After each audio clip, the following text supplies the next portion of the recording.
வரப்புயர நீர் உயரும், நீர் உயர நெல் உயரும், நெல் உயர குடி உயரும், குடி உயர கோல் உயரும், கோல் உயர்ந்தால் கோன் உயரும். அப்படி என்பது இடைக்கால புலவர் ஔவையார் பாடியது. இதனுடைய விளக்கம், எந்த அளவுக்கு வயலில் வரப்பு உயருதோ அந்த வரப்பு உயர் அளவுக்கு நீர் உயரும், நீர் உயிர் அளவிற்கு நெல் வளரும். இதுதான் இந்த நெல். அறுவடைக்கு தயாராக இருக்கக்கூடிய நெற்கதிர்கள்.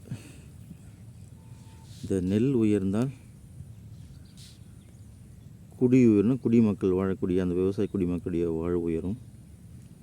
குடி இருந்தால் கோல் நல்லாட்சி உயரும், நல்லாட்சி உயர்ந்தால் நல்லாட்சி செய்யக்கூடிய அந்த நாட்டினுடைய அரசனாகிய கோன் உயர்வான். இதனுடைய அதோடைய சிறப்பு. இது நெல் வயல். அழகாக நெல் தங்க வயல் போன்று நெல் அறுவடைக்கு தயாராக இருக்கிறது. நெல்லுடைய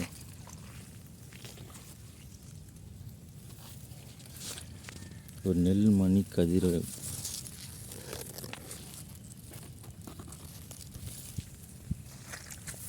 இது ஔவையார் சொன்ன சொல்லை நேரடியாக படம் பிடிக்க வேண்டும் என்ற ஆர்வத்தில் இதை உங்களுக்கு காட்சிப்படுத்தியிருக்கிறேன். இது நெல் வயல், இது வரப்பு. நெல் பாருங்கள், அழகாக தங்கத்தை நெல் மணியாக செய்து அப்படி குனிய வைத்தால் எப்படி இருக்கிறோமோ அதுபோல் இந்த காட்சி அமைப்பு.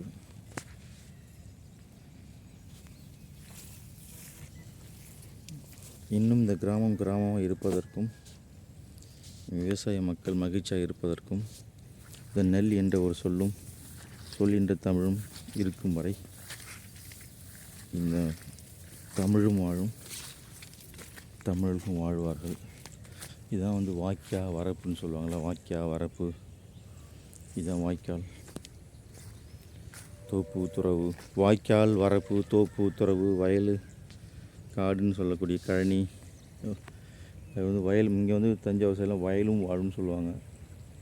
சில மாவட்டங்கள் காடு கழனிம்பாங்க, தோப்பு துறவுமாங்க, காடும்பாங்க. ஆனால் இங்கெல்லாம் நாங்கள் வயல் தான் சொல்லுவோம், கழனின்னு சொல்லுவாங்க. இதுதான் வரப்பு. 2 வயல்களுக்கு இடையே பிரிவை ஏற்படுத்தக்கூடிய அளவை குறிக்கக்கூடிய ஒரு இதுதான் வரப்பு. இது வயல். இந்த வயலில் நெல் மணிகள் அழகாக விளைந்து அறுவடைக்கு தயாராக இருக்கிறது.